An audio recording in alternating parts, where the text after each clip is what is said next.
Graça e paz, amados. Bom dia. Que alegria estar aqui com vocês hoje, nesse momento tão maravilhoso e especial, celebrando o batismo dos nossos irmãos. Amém? Você pode aplaudir ao Senhor? Glória a Deus. Glória a Deus.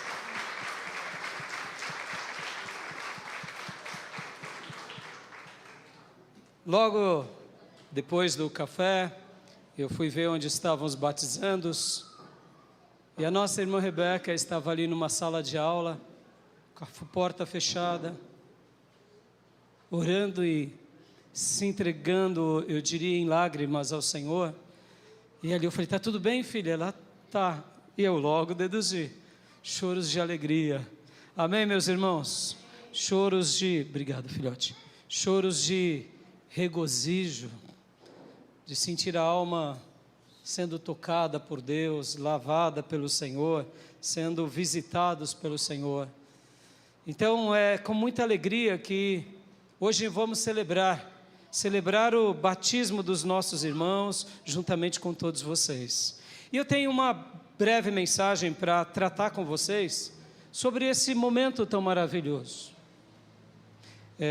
Deus colocou no meu coração algo que eu quero hoje compartilhar com vocês, porque muitas vezes, como o nosso irmão querido Felipe Reis disse há pouco, ele mencionou o primeiro dia, ou melhor, o dia em que descemos as águas.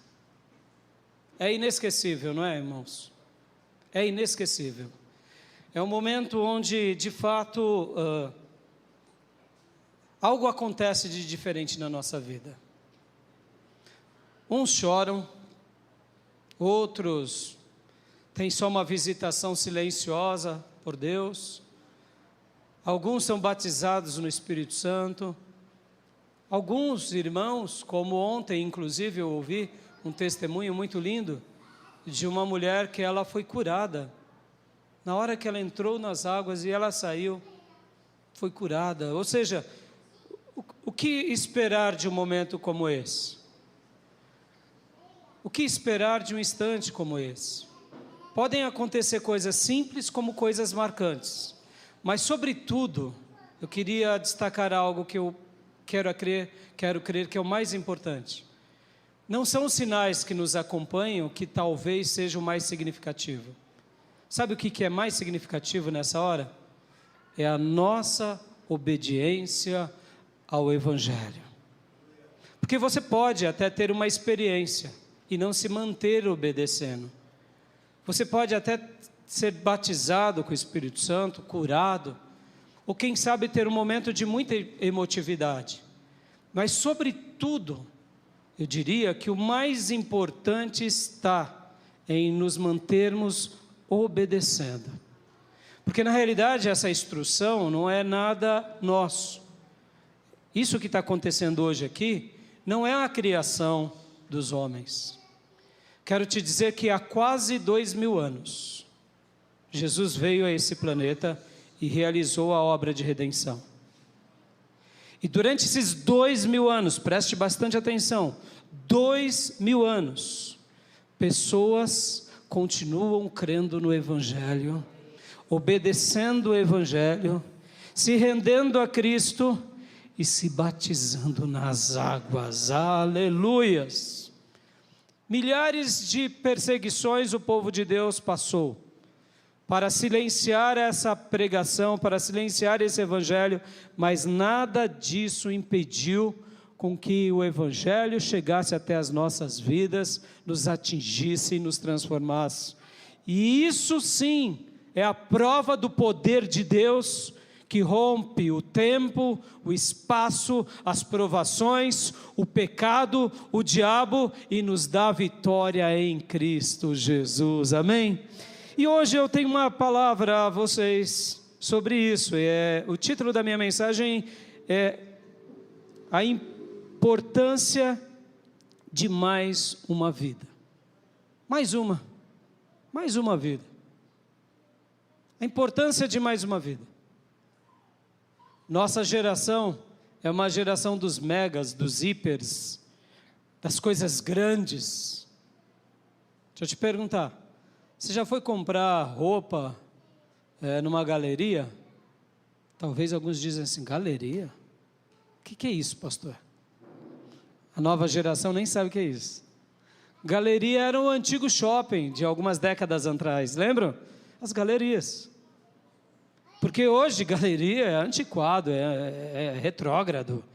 Eu sei que realmente é melhor irmos no shopping, óbvio. Mas percebam, a gente gosta dos megas, a gente gosta dos hipers. Por quê? Porque pressupomos que nisso tudo, de fato, tem algo melhor. Mas eu quero te mostrar que Deus pensa diferente de nós, irmãos. Deus pensa diferente de nós. O projeto de Deus sempre começa com mais um. Mais um. Mais um. Alguns anos atrás, na porta daquela igreja, uma senhora chegou para mim e disse assim, pastor, eu precisava falar com o senhor. Eu falei, diga, filha. E ali na porta da igreja, no final de um culto, ela se rasgou, dizendo, pastor, eu tenho um problema, eu não me sinto amada por Deus. Eu não me sinto amada, Deus não me ama. E ela era de uma história bem curiosa, porque ela ia numa igreja, e como ela é uma pessoa que sofreu muito emocionalmente, então tudo que se dizia para ela, ela introjetava. Então se dizia, você tem demônio, e ela falava, o demônio já me pegou. Você é uma pessoa amaldiçoada, ela falava, ai meu Deus, eu tenho maldição. Você é uma derrotada, ela fala, ai meu Deus, eu sou derrotada, porque eu não faço que nem os outros, dando grandes ofertas. Então ela tinha uma psique adoecida de fato. E lá ela era matéria-prima, barata e grátis, das manifestações possessivas e demoníacas e opressoras. E um dia eu conheci essa mulher, e ali eu comecei a falar com ela, porque meus irmãos, prestem bastante atenção nisso, o Evangelho é o poder de Deus na nossa vida, amém? Ele é o poder. Algumas pessoas precisam apenas de uma palavra, e essa palavra introjetada, crida, se torna numa libertação instantânea. Outras pessoas é um processo mais lento. Por quê? Porque é o mistério de Deus na nossa vida. Então muitas igrejas que querem espetáculos baratos, usam essas pessoas como suas matérias-primas, porque tem ali um possesso, um opresso durante 20, 30 anos. E sempre vai ser matéria-prima barata. Porque realmente uma alma... Guarde isso, uma alma importa para Deus. Uma alma importa para Deus. Pior dos piores que possamos julgar ou achar, essa vida é preciosa para Deus. Amém, meus irmãos? E nessas igrejas, naturalmente, os pastores eles não terão trabalho de discipular, de ensinar uma mente adoecida com a palavra. E graças a Deus, Deus nos uniu um dia a essa irmã, e ela disse para mim, pastor, Deus não me ama. Eu não me sinto que sou amada, que sou abençoada, que sou próspera. E ali eu enquanto ouvia ela, conhecendo da história dela, eu disse assim para ela, irmã, pense na seguinte situação, em que somente você existisse no planeta. Somente você e mais ninguém. Eu quero te dizer que Jesus encarnaria, Ele nasceria, Ele cresceria, Ele cumpriria o ministério só por você, e só por você Ele morreria na cruz. Você crê nisso, minha irmã? Ela falou, mas só por mim, pastor? Porque você importa para Deus. Meus irmãos, aquela palavra foi um divisor de águas no coração dela. A partir daquele dia ela entendeu que ao olhar para a cruz, e para a pessoa de Jesus, e para a obra de Jesus, tudo mudou na vida dela. Posso ouvir glórias a Deus, irmãos? E ali começou uma nova história, porque agora ela já se sentia o quê? Amada por Deus, perdoada por Deus, redimida por Deus, porque é isso que importa para a nossa vida. Então hoje eu quero falar para vocês sobre isso, a importância e o segredo de mais uma vida. Mais uma vida. O projeto de Deus começa com mais um. Um dia ele escolheu um homem, chamado Abraão, já idoso, sua esposa era estéril, e fez de Abraão o pai de muitas nações, aleluias. Ele precisou apenas de um homem e fez desse homem o pai de uma grandíssima nação, e hoje, para a glória de Deus, estamos aqui. E talvez você diga assim: mas pastor, eu não sou judeu, eu não sou israelita, eu não sou um hebreu. Sim, de fato, nós fomos enxertados, nós fomos adotados nessa história, por meio da nossa natureza, mas nós nos tornamos filhos legítimos espiritualmente, ou seja, pela carne somos adotivos, mas pelo Espírito, pela circuncisão do coração, somos filhos de Deus, aleluias. Ou seja, Deus precisou de um homem que olhou para ele e creu nele, de uma vida que disse: sim, há jeito para a minha vida. Deus precisou também de um pregador chamado João, para preparar o caminho para a vinda de Jesus. E João, ele era simplesmente uma voz de Deus entre nós, somente uma voz, que deixou um caminho preparado, e um rito novo estabelecido, que é o rito do batismo. Podem ver que o batismo começa com João, e Jesus continua realizando essa obra depois de João. E podem ver que o próprio João Batista, ele disse: um dia virá o noivo, aquele que é maior do que eu, e ele não só batizará com água, mas ele batizará com o Espírito Santo de Deus e com fogo, amém? E nós vemos que esse dia se cumpriu, que é o batismo do Espírito Santo, lá em Atos 2. Agora deixa eu falar uma coisa para vocês aqui sobre essa questão, e o significado do batismo e da ceia, principalmente aos batizandos. O batismo, eu compararia a uma festa de casamento, ou ao dia do casamento. É o dia do casamento. Pode ver que quando nós amamos alguém, namoramos, noivamos e casamos. O batismo nada mais é do que esse rito de iniciação, que é uma vez para sempre. E é por isso que a Bíblia diz: um só Senhor, uma só fé e um só batismo. É uma só vez para sempre.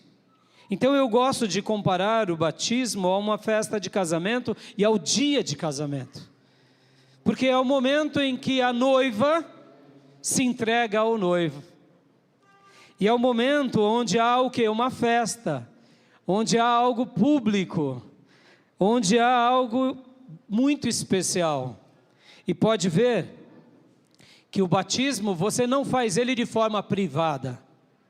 Podem ver que o batismo começou com João Batista nas margens do Rio Jordão, e Jesus continuou fazendo nos rios e nos tanques, ou seja, é algo público, Por que tem que ser público? Porque não tem casamento que não se torne público. Quando você passa a amar alguém, você divulga isso para todas as pessoas.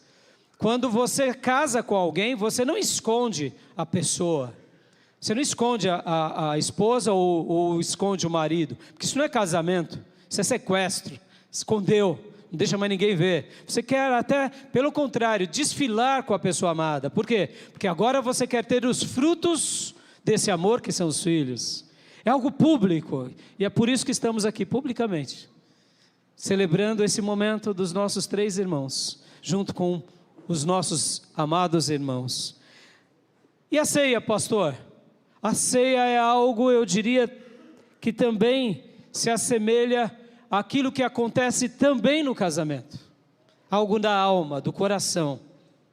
Podem ver que na ceia Jesus deixou-nos a nova aliança.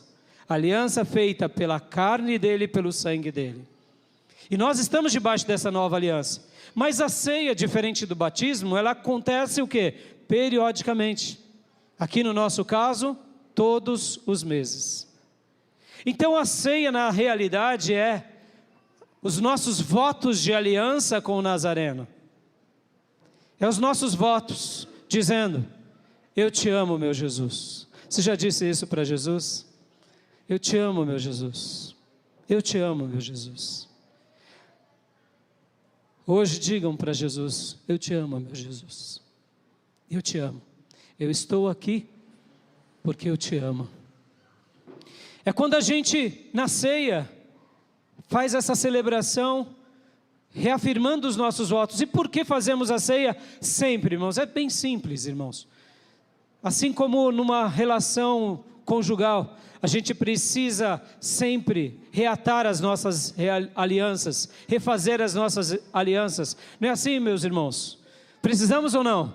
É maravilhoso reatar as alianças. Ou não somente reatar, mas é maravilhoso também o quê? Afirmarmos as nossas alianças. Como é lindo ver uma declaração de amor de um homem e uma mulher, ou de uma mulher para um homem. Não somente quando se reata, mas quando se afirma. Podem ver como é maravilhoso isso na nossa vida. Eu me lembro de um dia em que um amigo nosso, lá do pregão, ele foi no pregão. Irmã Val, por gentileza, os irmãos do infantil, ajude a nossa irmã.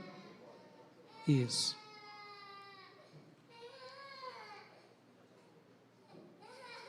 Isso. Isso. Obrigado. Como eu dizia, lá no pregão tinha um aquário. Eu trabalhei durante muitos anos da minha vida no pregão da Bolsa, enquanto existia o pregão. E tinha um aquário, onde as pessoas, parentes e amigos iam ver o pregão, como que era o funcionamento. E eu me lembro muito bem que tinha um amigo nosso que chegou lá no aquário, uma namorada dele. E lá no pregão colocou uma faixa, dizendo: fulano, eu te amo. Você é o amor da minha vida. Imagina, tinham 1000 pessoas lá no pregão, sendo televisionado e etc. Então, o rapaz ficou assim: eu sou o mais amado desse mundo, eu sou o mais querido. É uma declaração de amor que talvez você goste. Talvez você, irmã, você, irmão, admire isso, porque de fato você acha bonito quando alguém pega num shopping e faz uma declaração dessa no meio de tanta gente estranha, declarando o amor de um homem para a mulher no meio de tanta gente. Talvez você ame isso, mas talvez você seja diferente desse colega, você seja que nem meu outro amigo que estava do lado, que ele disse assim: ai, se fosse minha mulher, ai meu Deus. Tipo assim, não que ele não gostasse da sua mulher, mas publicamente ele falou assim para mim: se fosse a minha mulher no lugar dessa doida, ele gritou, ele não se conteve, se fosse minha mulher no lugar dessa doida, eu batia nela com gato morto até o gato miar. Em outras palavras, pelo amor de Deus, que haja declarações de amor na minha casa, no meu dia a dia, não precisa de nada disso. E eu nunca mais me esqueci como somos diferentes, não somos, irmãos? Uns, enquanto gostam de uma declaração pública, outros gostam de uma declaração privada, no dia a dia. Mas o importante é que na ceia é uma demonstração dos nossos votos que fazemos ao Senhor. Mas sabe o que eu, ao refletir sobre essa lição de casa, eu também entendi, e eu queria te deixar isso, para a gente ler aqui os textos e irmos para a nossa conclusão, que não somente são as nossas declarações de amor para Jesus, que na ceia, preste bastante atenção, olhos de vocês e dos meus olhos, não são as nossas declarações de amor a Jesus, mas são as declarações de amor de Jesus a cada um de nós. Na ceia, eu poderia dizer que o Nazareno está dizendo: eu morreria por você hoje de novo. Eu faria tudo de novo por você. Porque eu te amo, você importa para mim. Então é por essa razão que a gente faz o quê? A celebração da ceia esporadicamente. Porque somos imperfeitos e Ele sabe disso. Falamos do nosso amor para Ele, e Ele diz do amor dEle por nós, aleluias. E eu quero ler aqui 2 passagens agora, para ilustrar a importância de mais um, que está em Atos, capítulo de número 8, 2 pessoas, e a gente vai logo na sequência, para essa festa de batismo com os nossos irmãos. Atos 8 conta uma história, do versículo 26 em diante. Eu vou ler rapidamente. Um anjo do Senhor, Atos 8, 26. Um anjo do Senhor disse a Filipe: vá para o sul, para a estrada deserta que desce de Jerusalém a Gaza. Ele se levantou e partiu. No caminho encontrou um eunuco etíope, um oficial importante, encarregado de todos os tesouros de Candance, rainha dos etíopes. Este homem viera a Jerusalém para adorar a Deus e de volta para casa, sentado em uma carruagem, li o livro do profeta Isaías, e o Espírito disse a Filipe: aproxime-se desta carruagem e a acompanha. Guarde isso no seu coração. Deus separa o ministro para mais uma pessoa.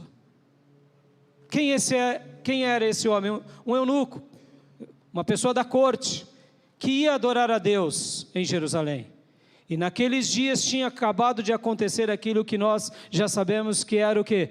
O derramar do Espírito Santo de Deus sobre todos. A igreja estava crescendo, muitas vidas se convertendo, e quando ele foi adorar a Deus no templo, ele se esbarrou com mensagens como essa: o Messias veio, ele morreu por nós, os discípulos deles estão aqui entre nós, pessoas estão se batizando. E ele começou então a ler o livro do profeta Isaías na sua carruagem.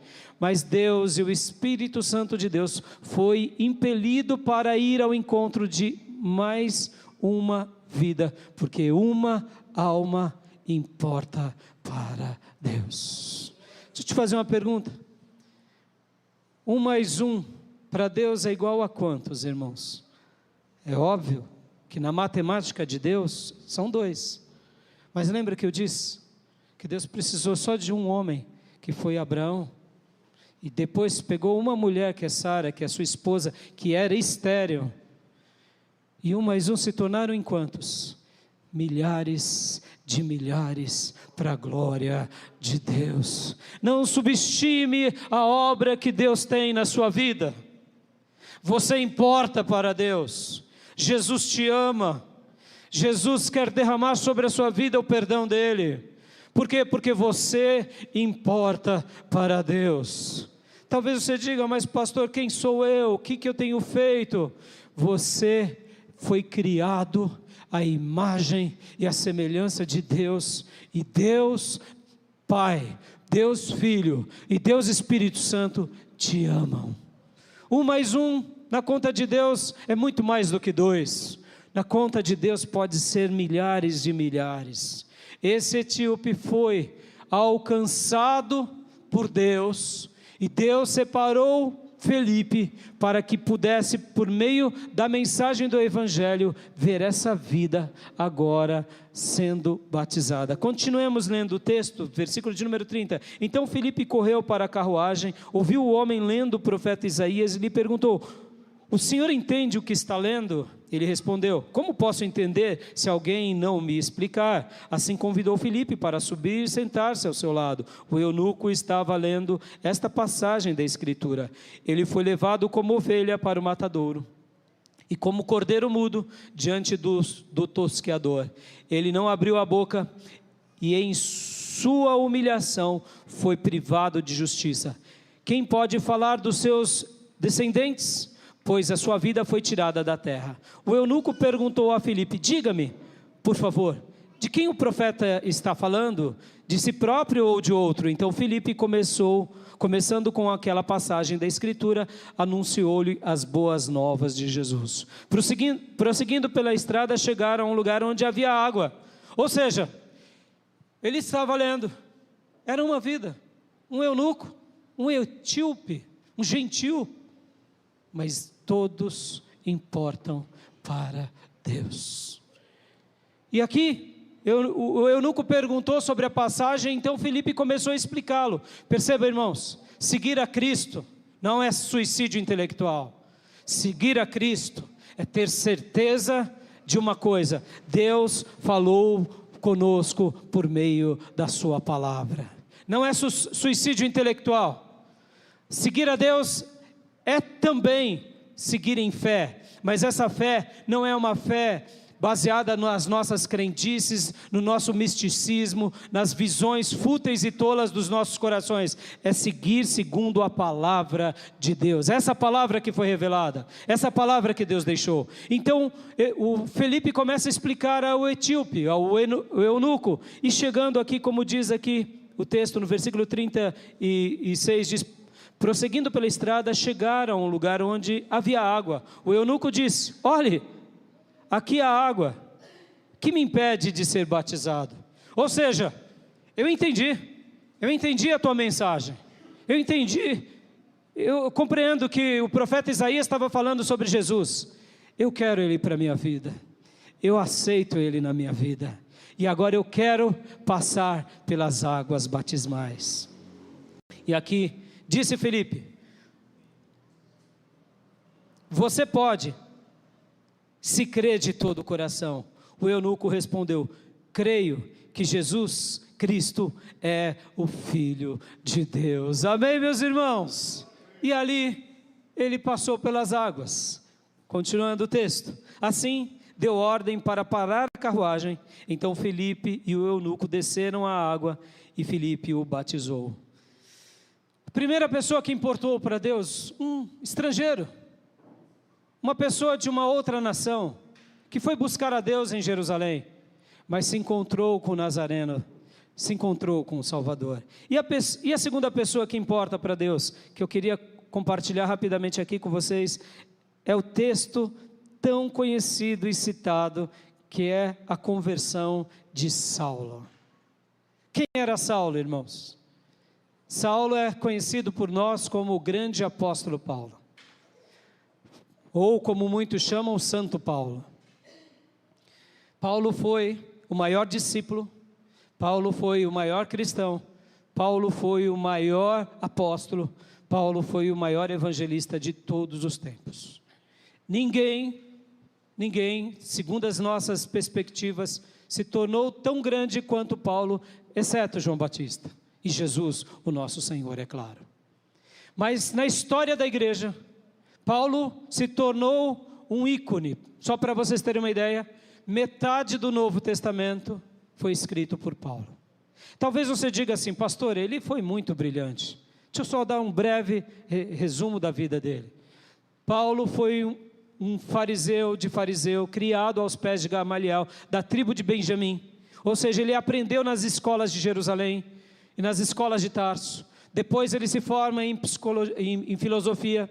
Ele era formado na Universidade de Tarso, ele era um poliglota, uma pessoa ilustre dos seus dias, mas como judeu, ele era assassino e perseguidor dos cristãos. Pastor, sim, se Paulo entrasse aqui, numa igreja como essa, ele estaria ao lado dele com uma escolta de soldados e mandaria prender todos nós. E eu, como pastor de vocês e os líderes principais, sofreríamos muito nas mãos de Paulo. Paulo começa a sua vida vendo o primeiro mártir, que era Estevão. Quando vocês leem um pouquinho antes, o primeiro mártir que é apedrejado pelos judeus, Saulo está segurando as vestes daqueles que apedrejam. Esse era um gesto que demonstrava: vocês estão fazendo isso na minha autoridade, porque ele era uma pessoa de muita autoridade. Entre o Sinédrio, que era o grupo que liderava os judeus, ele era uma das pessoas mais ilustres. Então ele estava dando a alforria, ele estava dando a autenticação para aquele martírio de Estevão. Ou seja, era uma pessoa muito cruel. E aqui em Atos capítulo 9, ele está indo para Damasco para acabar com os crentes, para destruir com os crentes, para aniquilar com os crentes. E Paulo mesmo diz que ele se sentia o pior dos apóstolos, o pior dos cristãos e o pior dos pecadores, porque ele matou pessoas, prendeu pessoas, surrou pessoas, porque ele achava que se ele fizesse isso para o Deus dele, estaria fazendo um favor, porque eles viam que o povo que seguia Cristo eram opositores à fé dele. E quando ele ia para Damasco, algo aconteceu. O Senhor aparece para Saulo. E aqui acontece algo maravilhoso. Eu quero ler rapidamente com vocês Atos, capítulo de número 9. Enquanto isso, Saulo ainda respirava ameaças de morte contra os discípulos do Senhor. Dirigindo-se ao sumo sacerdote, pediu-lhe cartas para as sinagogas de Damasco, de maneira que, caso encontrasse ali homens ou mulheres que pertencessem ao caminho, pudesse levá-los presos para Jerusalém. Em sua viagem, enquanto se aproximava de Damasco, de repente brilhou ao seu redor uma luz vinda do céu. Ele caiu por terra e ouviu uma voz que lhe dizia: Saulo, Saulo, por que você me persegue? Preste bastante atenção. Saulo estava perseguindo os cristãos, todos eles. E agora o próprio Jesus ressurreto aparece para Saulo. E Jesus ressurreto está dizendo para Saulo: por que você me persegue?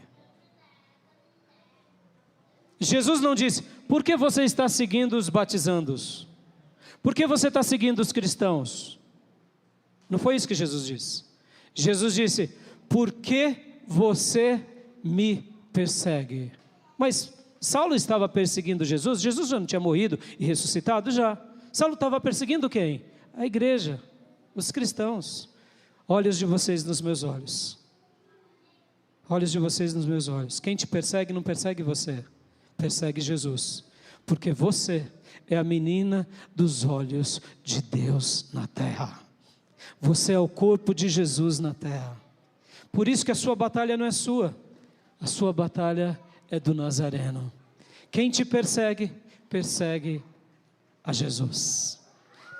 E aqui acontece, continuando, ele respondeu, versículo 5, Saulo perguntou: quem és tu, Senhor? Ele respondeu: eu sou Jesus a quem você persegue. Levante-se e entre na cidade. Alguém lhe dirá o que você deve fazer.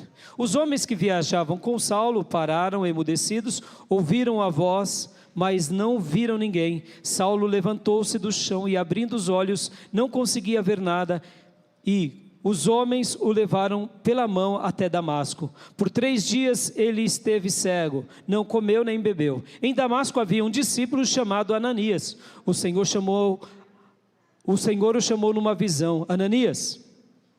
Eis-me aqui, Senhor, respondeu ele. O Senhor lhe disse: vá à casa de Judas, na rua chamada direita, e pergunte a um homem de Tarso chamado Saulo. Ele está orando.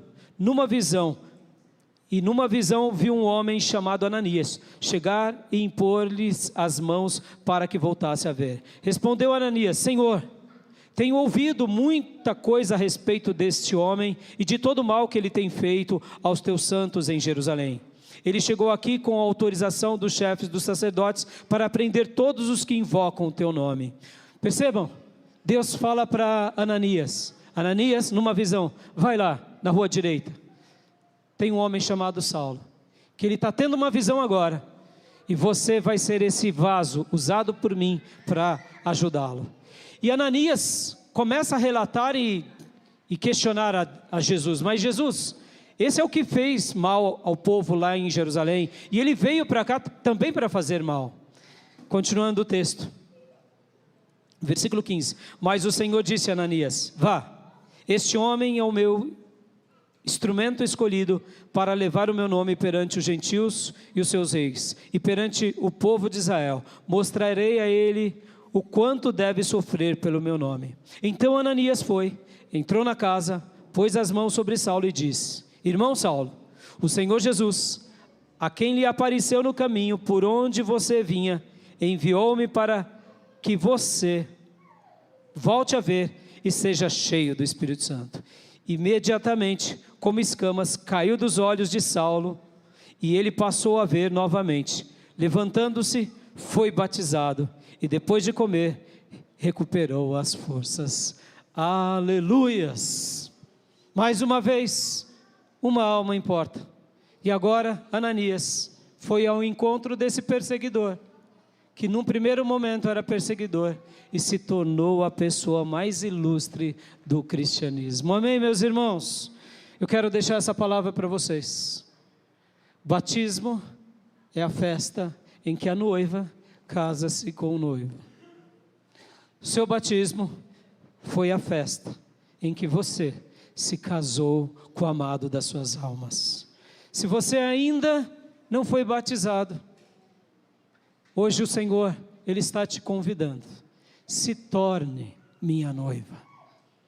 Aprenda a me amar e se prepare, porque eu mostrarei para vocês o meu amor.